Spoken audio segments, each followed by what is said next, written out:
I'm Libra. Welcome back to the Astrology 33 channel. This is your May 2021 love reading. Thank you to those of you who've liked, viewed, shared, subscribed, and donated to the channel. We appreciate all of that. And for those of you new to the channel, as far as what we have in front of us, it's what I call the bridge and the gap spread. And the way it works is the cards on the left side represent your energy toward the connection with your main love interest. Cards on the right side represent their energy toward the connection. We'll be looking at the past energies, present energies, future energies. Once we get through all those, we'll actually pull some oracle cards for some additional insight. That's where the bridge and the gap dynamic comes into play. As far as the decks being used, on the left side we have the Lover's Path Tarot, on the right side we have the Tarot Sexual Magic. And also keep in mind that while I'm going to be referring to the cards on the left as your energy and the cards on the right as the other person's, if you feel like in your situation it's the other way around, then definitely trust that. Alright, so with all that out of the way, we'll get started. Past energy on your side, we have the Five of Arrows. Now, this is Aquarius energy, and it also came out sideways, so I decided to keep it in the spread that way. Because to me, here's how I'm interpreting that. Now, the Five of Swords in the upright, or Five of Arrows as it is in this deck, usually represents that energy of sabotage, getting into conflicts where you gotta know going in that there's going to be no true benefit of engaging in it, but you end up engaging in it anyway. And interestingly enough, what I usually point out to people is in the traditional tarot, the guy's holding on to three swords. And I'm like, well, what good would that ever do in any kind of conflict, right? To have three swords. So to me, that usually points out that they're still carrying the wound from the Three of Swords, but they're unaware of it. And if we look here, she's actually holding on to three of the arrows. So that could have been messages that you were receiving from spirit, whether it was in your dream world or whatever, to kind of say that you still had something that was unhealed that might have been causing some conflict within connections. Obviously within this one, given that it's shown up in the past position, but I feel like it was probably happening in more than just this connection too. So you guys might have been stuck in that cycle for a bit. And given the fact that it's coming out sideways, to me it's saying that you guys probably were there at one point in the past, but I feel like for the majority of you actually did move away from that energy. But that's what I'm seeing there. All right, and past energy on their side, we have the Ten of Wands. So this is actually Sagittarius energy, which for you guys is your third house of communication. So it could just be saying that they might have felt like, they were putting in the majority of work as far as when it comes to establishing communication between the two of you. In some decks, the Ten of Wands vibe can come across as a burden. Here, I don't necessarily feel like they felt it was a burden, but I do feel like they probably felt like they were putting in more of the work when it came to communication around the connection. All right. In the present position on your side, we have the Seven of Staves, which is Leo energy, the equivalent to the Seven of Wands.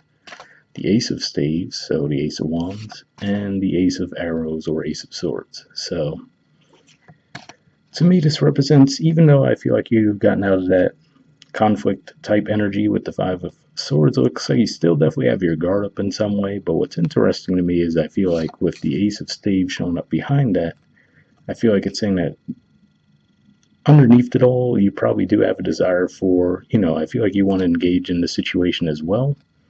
And I feel like with that Ace of Arrows, it's saying that you're actually going to get some insight as to, what exactly it is that's causing you to have your guard up in these situations. Now, to be fair, it could just be we see the fire. It could just be that this person's coming on a bit too strong for your liking, right? But either way, I feel like it's saying that you're going to be looking at the fact like, oh, okay, you know what? But underneath it all, I'm interested as well.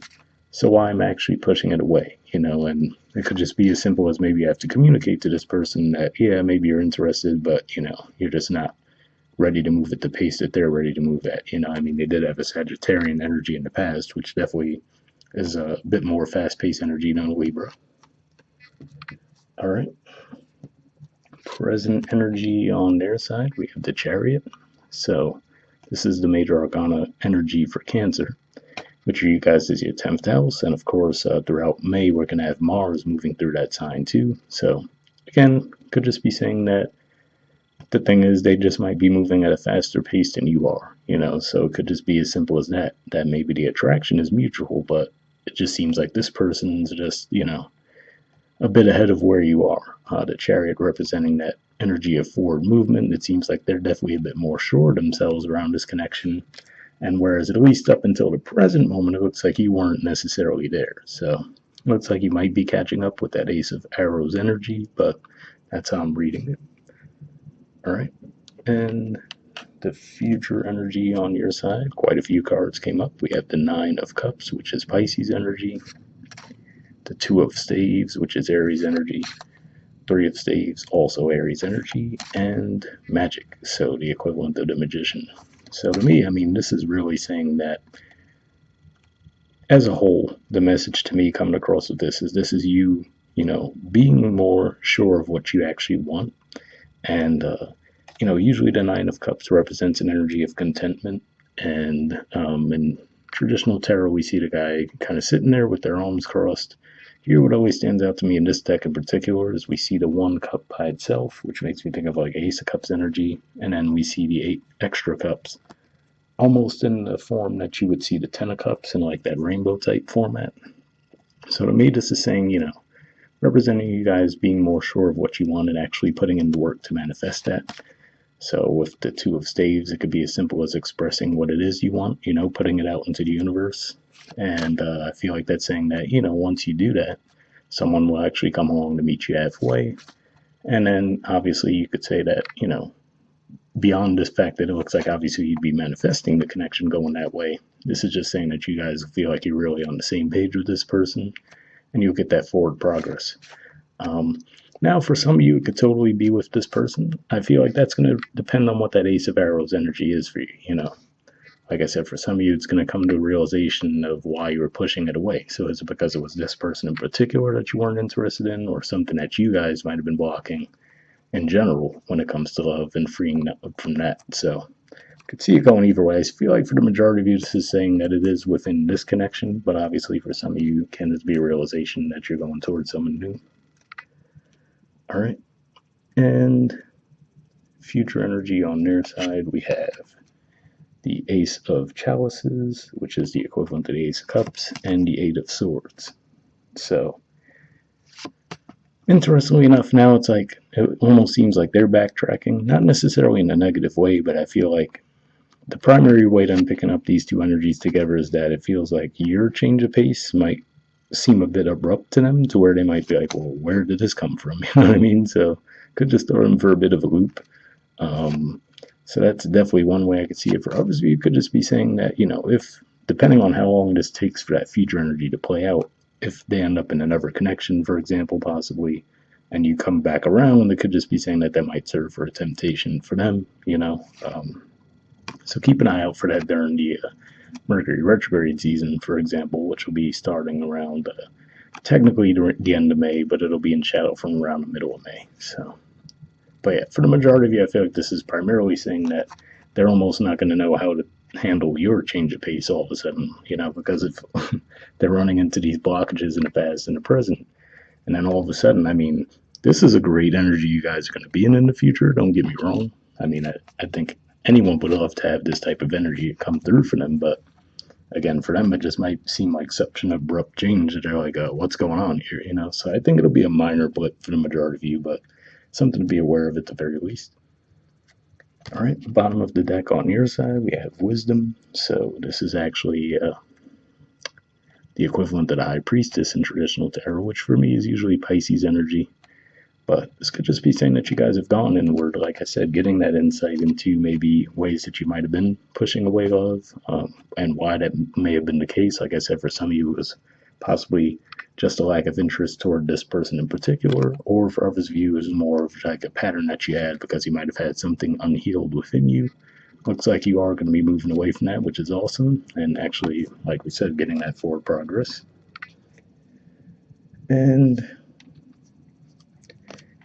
bottom of the deck on their side, we have the Seven of Wands, so more Leo energy here, and usually represents that, well, obviously we saw the Seven of Staves in the present on your side. Usually represents, coming forward and defending yourself successfully. Interestingly enough, beneath that we actually have the Knave of Chalices, which actually the guy looks pretty similar. And here we have like someone who kind of struggles to communicate their feelings if we look at the artwork in this one. So, that could be what's at play for them too. that maybe just they weren't necessarily communicating their needs toward you in the best way, and that could have been causing some issues as well. But looks like things will be cleared up overall in general. But see what the oracle cards add to the mix. First, we'll see if we get anything from the Moonlight deck here. I did pre-shuffle this deck, and what I'm looking for is some unspoken messages from you to them and from them to you. But if I don't get any jumpers after shuffling for a while, then I'll move on to the next oracle deck. But sometimes we get extra messages here, so we'll see if we get any.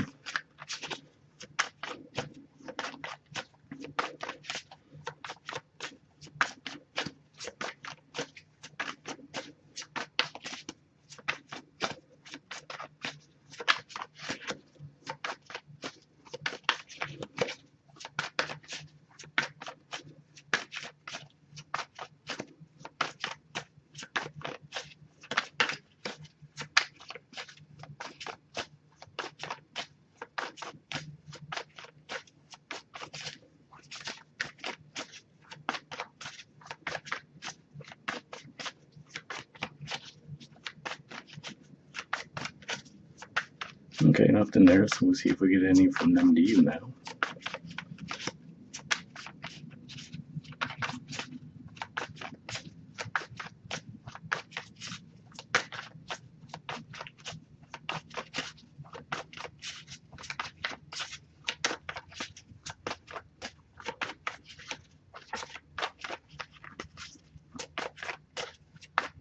Alright, nothing there either, so what we'll do is we'll move on to the Wisdom of the Oracle deck. And same situation here as far as I pre-shuffle this one as well, but just be looking for one card with general advice here. We'll wrap up. Nope, almost have one there already.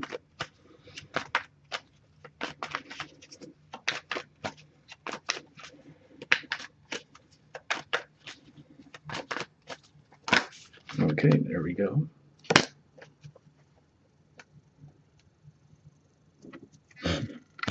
We got time for a nap.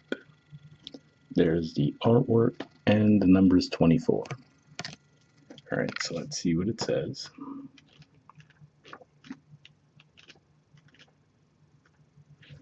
Okay, it says rest, rejuvenation, and renewal, temporary non-action, allowing dreams to arise. The Oracle's message. This is a time to step away and rest. Let the cares of your world go. Go into a state of non-action and allow yourself to be free of the shackles of your goals, your list, your desires. Nothing is as important as rest, detachment, and neutrality. The overly busy mind can block you from inner wisdom if you don't step back, take a seat, and rest. Be willing to let dreams surface and let ideas float through you, absent any force or conscious direction, as you observe without engagement now. So interesting message there. Now I will say, especially if you've been in that 5 of Arrows energy, it is showing up in the past position, so I feel like most of you, like I said, have moved out of that. But if you are still there, that'd definitely be a good time to kind of withdraw for a bit. But hopefully that resonated. And the relationship message says, when it comes to matters of the heart, don't make any plans right now. If you're not partnered, it's good to take this time out to get to know yourself. If you're involved with someone, relax and just be with your partner. This is going to be an uneventful moment in time. Don't force anything now. Although allow things to flow naturally, and a beautiful renewal will take place all by itself. Patience is the key to your heart's desire right now. Withdraw from action in your relationship and give it a rest so that your love and connection can become rejuvenated. So, interesting message there. I will say, more than anything, that makes me think of the Ace of Swords energy, where, like I said, it looks like you guys might have a bit of an epiphany around, why you might have been pushing love away, and if it was related to this person or just in general. And then also with that wisdom energy at the bottom of the deck for you guys too. That's another thing that makes me think of, just going inward for a bit and getting some insights about what you want. Looks like you're definitely going to get there given those cards we see in the future position. So overall, I'd say it's a pretty positive spread. Hopefully it resonated with you guys. We'll wrap up there and I'll see you all next month. All right, bye.